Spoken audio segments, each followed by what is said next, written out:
E aí, bora falar um pouquinho dessas oitavas de final da Copa do Brasil? Então faz o seguinte, pega o seu prato aí, coloca o seu almoço, ou coloca o seu jantar, ou o café da tarde, porque hoje vai ter análise dos jogos aqui. Depois da vinheta.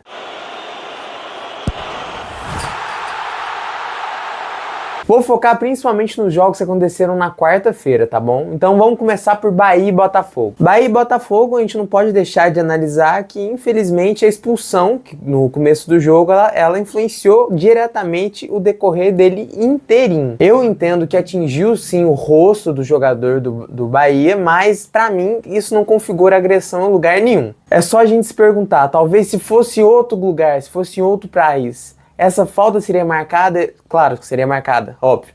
Mas seria dado cartão vermelho? Eu acho que não. Eu acho que um amarelo caberia bem ali. E depois da expulsão foi aquilo. O Bahia com uma posse de bola improdutiva, que ele vem tendo esse problema há muitos e muitos jogos. O Rogério Ceni não consegue resolver. E o Botafogo sim levando até mais perigo do que o próprio Bahia. Porque sempre naquelas espetadas sai alguma coisa perigosa. Inclusive saiu um gol até que foi anulado. Depois desse gol anulado eu tinha certeza que a partida ia para os pênaltis. Mas o Everton Ribeiro não tem como. É muita qualidade com a bola no pé. Achou um passe que gerou um gol pro Bahia, 1-0, que foi o suficiente para classificar o tricolor baiano. Continuando nos jogos de quarta-feira, vamos para Palmeiras e Flamengo. Eu confesso para vocês que eu subestimei um pouco o Palmeiras e até mesmo o Abel Ferreira. Ele, na minha visão, foi bem ousado, colocou o Rafael Veiga de segundo volante e o Felipe Anderson ali para armar o jogo. O Palmeiras conseguiu imprimir aquela pressão inicial que ele sempre coloca nos seus adversários, naqueles primeiros 15, 20 minutos, e conseguiu marcar um gol aos 8. Com esse gol aos 8, eu vou confessar aqui pra vocês, eu já pensei, essa partida vai pros pênaltis, não tem jeito. Mas eu tava enganado. O Palmeiras, apesar de pressionar o Flamengo, mesmo com a bola, não conseguiu gerar aquela chance de gol que você olha e fala, nossa,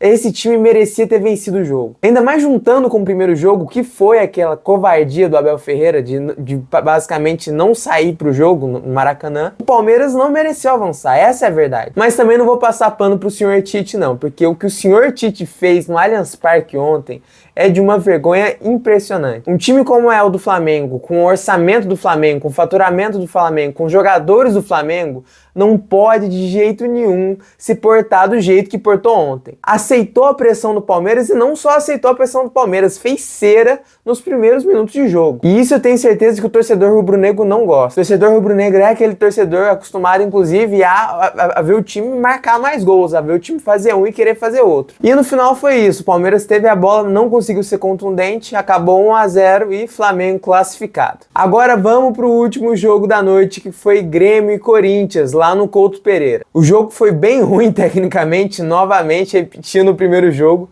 já que os dois times estão lá embaixo na tabela, eu vou te falar. Foi um jogo bem difícil de assistir. Esse jogo alterou de mão um pouquinho, uma hora ia mais pra mão do Corinthians, outra hora ia mais pra mão do Grêmio, mas vou te dizer, contando com os dois jogos, quem mereceu passar mesmo foi o Corinthians, que inclusive teve duas boas chances no final do jogo e merecia ter passado no tempo normal. Mas não deu outra. Nos pênaltis, o Hugo, goleiro do Corinthians, defendeu um pênalti e os jogadores do Grêmio perderam mais duas cobranças, não deu outra. Corinthians classificado daquele jeito, Corinthians mesmo, na raça, nos últimos minutos, com tudo que estava faltando, inclusive poupando jogadores, Corinthians classificado em cima do Grêmio. Mas é isso, meus amigos, essa é a minha análise dos jogos aqui das quartas de final. Não falei de todos os jogos, faltou de falar de alguns, mas esses são os principais. Espero que vocês tenham gostado bastante, deixa o like, se inscreve no canal, ativa o sininho e até segunda-feira para mais um Todas na Trave.